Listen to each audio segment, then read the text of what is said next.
inherited from your mother's male relatives. So as a male, you look to your uncle or grandfather on your mother's side, and that's usually what you inherit. But you can have a case where two brothers will inherit that, and then the other brother will inherit from the father's side. Okay, so but it's weighted towards that. So genetics is everything. Stress is very, very important, and really can accelerate hair loss at a younger age, and graying, as we know. So what about graying in terms of, because my hair, I like to grow it out, it's quite grey. Is there a genetic component to that? So there's a genetic component that predicts the timing that you go grey, but there's certain things that can bring it on earlier. Okay. And people are working on certain things that delay it. Okay. But things like a vitamin B12 deficiency would cause you to grey earlier. Okay. Definitely stress. Okay. But in the East, the ladies carry a bag of black sesame seeds that's said to keep greying away. So, I think, why not? They're delicious. Aren't they? Okay. Yeah. So stress, anabolics, genetics, what else? So then, especially in females, so when we have a female patient, and the reason I actually refer these ladies out is because I'm so surgically focused. Yes. And female hair loss needs a full integrative medicine consult, because 99% of the time your body's trying to tell you something when you're losing hair. And the top three on those are iron, low iron, thyroid problems, and female hormones. Okay. So those are the three things that even if you're just visiting your GP, if you're seeing hair loss and you don't know what it is, you need to do blood tests and have a full history and examination.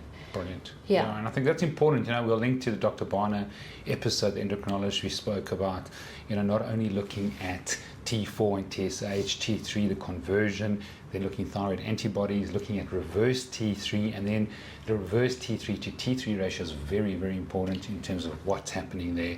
Absolutely. And those patients often, the first sign of those Hashimoto's or any of those autoimmune thyroid conditions is often hair loss. Wow. Yeah, okay. Weight gain, hair loss, but hair loss is often the first symptom. So what's COVID doing from an immune perspective that people are shedding then? So COVID it causes a condition called telogen effluvium, which is a fancy name for shedding. Okay. The one good thing about shedding, so if you've got the type of hair loss where you're seeing hair in your brush, and often my patients will bring me a bag of hair to show me how much hair they've lost in a week. The good thing about shedding is it's a reversible cause of hair loss. Okay. So it's very stressful, it's very distressing, but there's usually a cause. 3 months later you shed, eventually it stops and it regrows again. Okay. So the one reassuring thing about shedding is it is reversible. Yeah. Okay. And unfortunately we all follow celebrities these days, but I think it was Alyssa Milano who was the first to come public about shedding after COVID. And now her hair is growing back, which is the typical course to follow, but it is reassuring.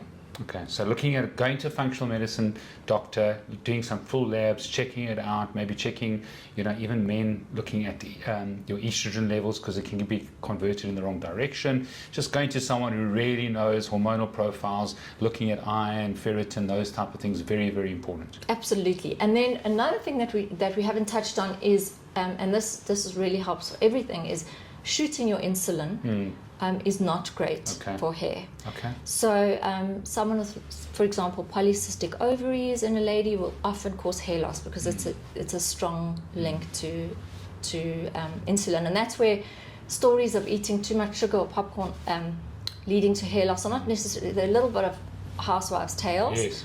But once you start getting your insulin under control, it will be a lot better for hair.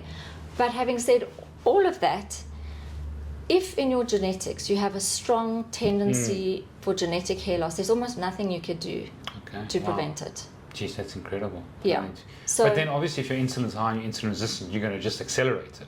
Yes. So you can slow it down possibly. Yes, and that's usually the other kind. So it's not your genetic hair loss, it's more the condition that's causing your hair loss. So if it's purely genetic, so unfortunately if you're a young man and you're already getting those V's at sometimes I said at 16 years old, or a big crown, those are the patients I really encourage to shave your hair and be happy, because chances are, if you're following a parent who just ends up with this tiny little ring of hair at the back, and that's your pattern, there's really not much you can do to slow it down. All the other causes of hair loss, the shedding, the thyroid, is usually reversible once you sort out the condition. Okay, so those are all the causes, not really any other causes as we know it. Yeah, well, there are. So it's a little bit like trying to mention all the causes of skin conditions, because then there are a whole lot of what I call referred to dermatology hair losses. So there's your autoimmune